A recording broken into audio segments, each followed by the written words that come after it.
So ఇప్పుడు సెట్టింగ్స్కి వెళ్ళి పేజెస్కి వెళ్ళి నన్ను దగ్గర మెయిన్ సెలెక్ట్ చేసుకొని సేవ్.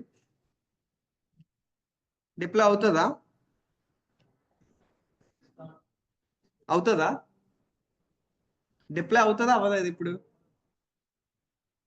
ఎంతమంది అవుతుంది అంటున్నారు? అవుతుంది. ఎందుకు అవుతుంది? లిఖితే ఎందుకు అవుతుంది డిప్లో అది?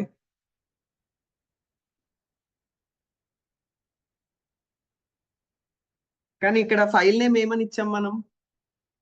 డే 6 అనేది తీసుకుంటుందా? ఇప్పుడు నేను 10 ఫైల్స్ ఉన్నాయి, డే 6, డే 1, డే 2, డే 3. ఇప్పుడు అందులో మెయిన్ ఫైల్ ఏది? సో తీసుకోదు. అంటే ఇక్కడ మనం మిస్టేక్ చేసాం. ఏంటి? ఇండెక్స్ అనేది ఉండాలి. సో అది ఒకసారి ఇది డిప్లాయ్ చేయడానికి ట్రై చేస్తాం కదా, అప్పుడు ఇది యాక్చువల్లీ మనం మిస్టేక్స్ చెయ్యాలి, కానీ సేమ్ మిస్టేక్ సెకండ్ టైం చేయకూడదు. అర్థమైందా? మీరు మిస్టేక్స్ చెయ్యండి ఓకే, కానీ సేమ్ మిస్టేక్ మళ్ళీ చేయొద్దు. అంటే ఇప్పుడు ఇది ఒక మిస్టేక్ మనం చేసింది, ఇది మీరు చేయండి, కానీ ఇదే మిస్టేక్ సెకండ్ టైం చేయొద్దు. మళ్ళీ సెకండ్ అదే మిస్టేక్ అదే ఎర్రర్తో రావద్దు, కొత్త ఎర్రర్తో రండి అలా.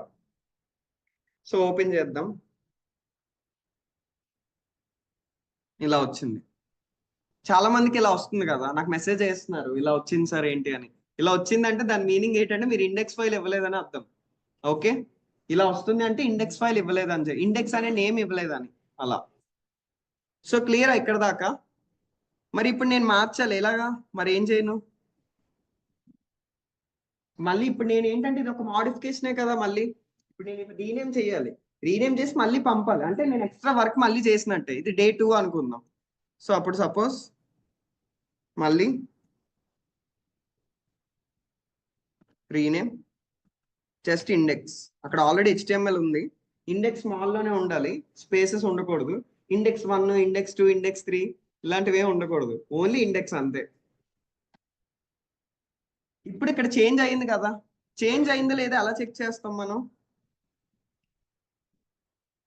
నేను ఒకసారి మళ్ళీ మొత్తం రివైజ్ చేస్తా, ఫస్ట్ చూడండి. గిట్ స్టేటస్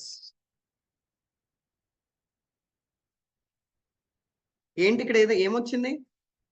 డే 6 డిలీట్ అయిపోయింది, ఇండెక్స్ HTML యాడ్ అయింది. ఇప్పుడు ఆటోమేటిక్ ఇక్కడికి వచ్చేస్తుందా? రాదు ఇక్కడికి. చూడండి ఇక్కడ కోడ్లోకి వెళ్దాం. ఇక్కడ ఏది ఉంది? స్టిల్ డే 6 ఉంది. అంటే ఇక్కడ ఆటోమేటిక్ గా రావాలి అంటే మనం ఒక టైప్ చేసిన ప్రతిసారి రావాలి, అది పాసిబుల్ కాదు కదా. సో అందుకే మనమే కోడ్ పుష్ చేసుకోవాలి. సో అందుకే మళ్ళీ ఏం చేయాలి? స్టేటస్ చూసిన తర్వాత ఏ command? Git add dot, file name ఇచ్చినా పర్లే, ఒక ఫైలే కాబట్టి. ఇప్పుడు యాడ్ అయింది లేదా ఎలా తెలుస్తుంది? స్టేటస్. ఇప్పుడు తర్వాత నెక్స్ట్ కామెంట్ ఏంటి? కమిట్ యూజ్ చేయాలి కదా, ఎందుకంటే ఇందాక చేసింది ఒక వెర్షన్, ఇప్పుడు నేను చేస్తుంది ఒక వెర్షన్, మళ్ళీ రేపు చేసేది మళ్ళీ ఇంకో version. So Git commit -m modified file వచ్చింది కదా. తర్వాత గిట్ పుష్ -u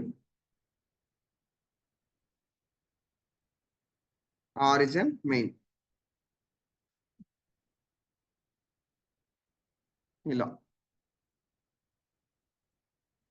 సో ఇప్పుడు రీఫ్రెష్ చేద్దాం. ఇప్పుడు ఇక్కడికి ఏమొస్తుంది? ఇండెక్స్ వచ్చింది. ఇప్పుడు ఇక్కడ యాక్షన్స్ లో ఆటోమేటిక్ డిప్లాయ్ అవుతుంది కదా, డిప్లాయ్ అవుతుంది. ఇప్పుడు ఓపెన్ అవుతుంది అనమాట. అర్థమైందా? సో ఈ వేలో మనం కోడ్ పుష్ చేస్తాం మన లోకల్ నుంచి గిట్ కి. కానీ ఇప్పుడు ఇక్కడ నాకు స్మూత్ గా అయిపోయింది, మీకు అలా అవ్వదు, ఎందుకంటే మీరు ఫస్ట్ టైం కదా. ఇక్కడ గిట్ పుష్ యూస్ చేస్తామా మన command, first time Git push అనే -u ఆరిజిన్ మెయిన్. అక్కడ మీకు ఓపెన్ చేసినప్పుడు ఏంటంటే ఇక్కడ ఒక పాపప్ ఓపెన్ అవుతుంది. ఇది ఇక్కడ ఇలా ఒక సంథింగ్ ఇలాంటి పాపప్ ఒకటి ఓపెన్ అవుతుంది, అంటే క్రోమ్ లో ఓపెన్ అవుతుంది. క్రోమ్ లో ఓపెన్ అయ్యి ఏంటి అంటే ఇప్పుడు గిట్ కి తెలుసు మీరు ఎవరు అనేది, తెలుసు కదా గిట్ కి, ఎందుకంటే మీ యూజర్ నేమ్ ఇచ్చారు, నేమ్ ఇచ్చారు. మరి గిట్ హబ్ తెలుసా ఈ గిట్ ని యాక్సెప్ట్ చేయాలని? తెలియదు కదా. సో అందుకే ఏంటంటే మీరు రిక్వెస్ట్ పెట్టినప్పుడు అది ఆథరైజేషన్ అడుగుతుంది, అంటే వెరిఫై చేసుకో నువ్వే పంపుతున్నావు లేకపోతే వేరే వాళ్ళు పంపుతున్నారు అని. సో అప్పుడు ఏంటంటే ఇక్కడ మీకు క్రోమ్ లో ఓపెన్ అవుతుంది, క్రోమ్ ఆర్ ఎనీ బ్రౌజర్ లో ఓపెన్ అవుతుంది.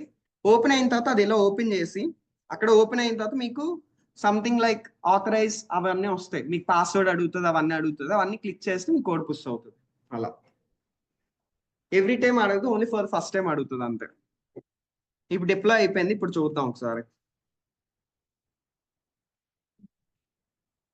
రాలేదు, రీఫ్రెష్. ఇలా చేసి తీసుకొస్తారు మళ్ళీ.